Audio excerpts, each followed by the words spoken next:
정부의 추가 부동산 대책은 조만간 발표될 예정인데요. 이 다주택자의 세액 부담을 대폭 늘리는 방안이 먼저 나올 것으로 보이는데 취재 기자와 좀 더 자세히 짚어보겠습니다. 윤지혜 기자 나와 있습니다. 자, 종부세 강화 방안으로 예상되는데 지금 최종 조율에 들어갔죠? 네, 그렇습니다.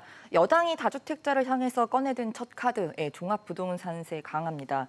이 종부세 강화는 사실 지난 20대 국회 때 나왔다가 무산이 됐었고요. 21대 국회가 돼서 다시 한번 처리가 될 예정이었는데 지금 이 내용은 이제 일단 1가구 1주택자라도 고가 아파트면은 종부세를 대폭 강화하겠다 이런 내용이 핵심입니다.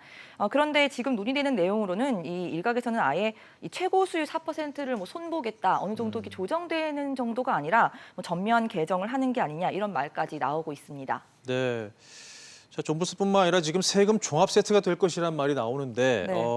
일단 논란 속에서도 집을 여러 채 갖고 있으면 부담을 그만큼 지우겠다 이거죠? 네, 맞습니다. 한마디로 다주택자, 고가 아파트를 살 때 무는 취득세까지 높이겠다는 게 이 정부 여당의 구상입니다. 네. 아직 구체안은 확정하지는 않았지만 여당을 중심으로 나오는 얘기들을 보면은 다주택자가 집을 살 때 취득세율이 최대 15%, 법인은 30%까지 올린다는 해외 사례를 언급하기도 했고요.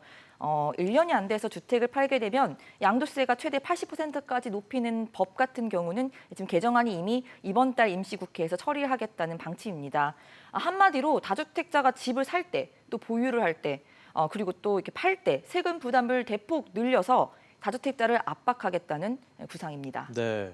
그런가 하면 또 등록 임대 사업자들에 대한 혜택도 지금 대폭 줄이겠다는 방안으로 지금 추진이 되고 있잖아요. 네, 그렇습니다.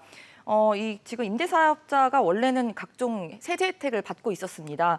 취득세와 재산세 감면이라든지 양도소득세, 장기보유 특별공제 등 혜택이 있었는데 이것들을 대폭 줄이겠다는 겁니다. 네, 이렇게 되면 기존 임대 사업자들 지금 반발이 굉장히 큰 상황인데 물론 소급 적용을 안 하겠다고 설명을 했지만 앞으로 발생되는 그 혜택에 대해서는 좀 축소가 될 것으로 예상이 되지 않습니까? 이러면 논란이 더 커질 수밖에 없는 거 아닌가요? 네, 맞습니다. 더불어민주당 강병원 의원이 이제 이 법안을 발의를 했습니다. 네. 임대주택 사업자 세제 혜택을 축소하겠다 이 개정안을 내놓은 상태인데 강 의원이 SBS CNBC 경제현장 오늘에 출연을 해서 이 내용을 좀 설명을 하셨는데요. 이 임대 사업자들이 예전에 사업을 이게 등록할 당시에 이 부동산의 향후 시세 차익을 보고 양도세는 감면받겠다 이렇게 마음을 먹고 투자를 했거나 이제 매입을 했겠죠.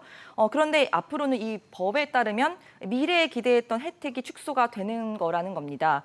결국 이 말은 말씀하신 것처럼 이 소급 적용이 아니라고 대외적으로 말을 하지만 사실상 기존의 등록 임대 사업자 같은 경우는 앞으로 혜택을 못 받게 되는 거라서 이를 둘러싼 논란이 커질 것으로 보입니다. 네, 윤 기자 잘 들었습니다.